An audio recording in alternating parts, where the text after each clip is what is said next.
کہا یہ جاتا ہے کہ چونکہ رسول اللہ نور مجسم تھے، اس لیے جو نور سے ہوگا اس کا سایہ نہیں ہوگا۔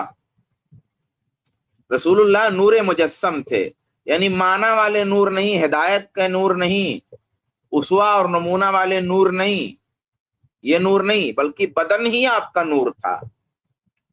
جیسے جو ہے کوئی چراغ نور ہے، جیسے آگ نور ہے، ویسا نور آپ کا بدن ہی تھا۔ چلیے ہم یہ مان بھی لیں کہ اللہ کے رسول صلی اللہ علیہ وسلم نور مجسم تھے، آپ خاکی نہیں تھے، آپ کا بدن ہی نور تھا، تب بھی یہ کہنا کہ جس کے پاس نور ہو، جو نور ہو اس کا سایہ نہیں ہوتا ہے، صحیح نہیں۔ بنیادی بات یہی تو ہے کہ پہلے یہ بات لی جاتی ہے کہ بھئی جو نور ہوگا اس کا سایہ نہیں ہوگا۔ اب چونکہ رسول اللہ بھی نور تھے اس لیے آپ کا سایہ ہو ہی نہیں سکتا۔ تو بنیادی طور پہ یہ بات ہی غلط ہے کہ جو نور ہوگا اس کا سایہ نہیں ہوگا۔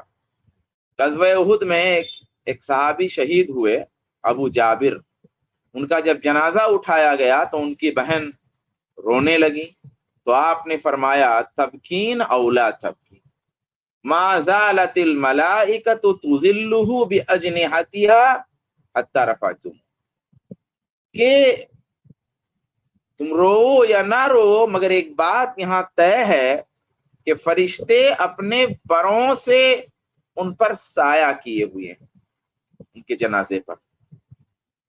اب فرشتے نور سے ہیں، اس میں تو اختلاف ہی نہیں ہے امت کا، یعنی رسول اللہ صلی اللہ علیہ وسلم کے بارے میں یہ اختلاف ہے کہ یہ اختلاف نہیں ہے نور، مانوی نور میں کوئی اختلاف نہیں، ہم بھی مانتے وہ بھی مانتے ہیں، یعنی آپ کا بدن ہی نور تھا، آپ خاکی نہیں تھے، اس میں اختلاف ہے، فرشتوں میں نہیں اختلاف ہے۔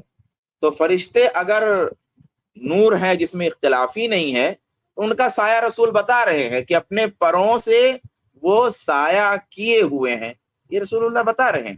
معلوم یہ ہوا کہ نور کا بھی سایہ ہو سکتا ہے اور تھا، اس لیے یہ بات کہنی کہ جو نور ہوگا اس کا سایہ نہیں ہوگا، اب چونکہ آپ نور تھے تو آپ کا بھی سایہ نہیں تھا، یہ بات صحیح نہیں ہے۔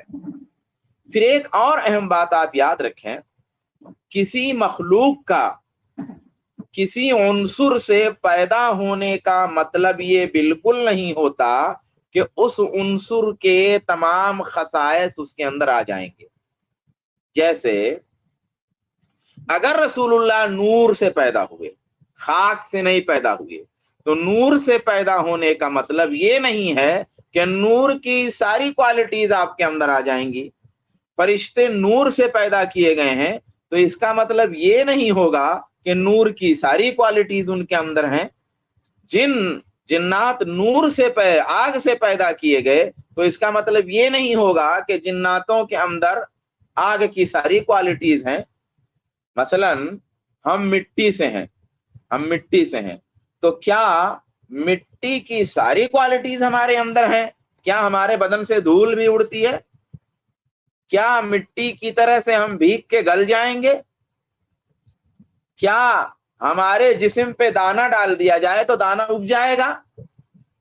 ظاہر سی بات ہے مٹی سے پیدا ہونے کا یہ مطلب بالکل نہیں ہے کہ مٹی کی ساری کوالٹیز ہمارے اندر آ گئی۔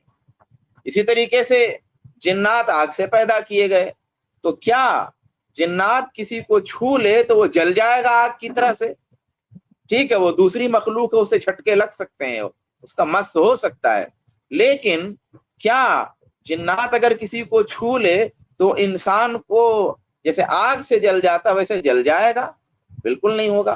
فرشتے نور سے پیدا کیے گئے، بالکل صحیح بات ہے، لیکن کیا اس کا مطلب یہ ہو سکتا ہے کہ وہ جیسے دیا جلتا ہے اور جیسے چراغ جلتا ہے ویسے وہ جل رہے ہیں؟ بالکل ایسی بات نہیں ہے۔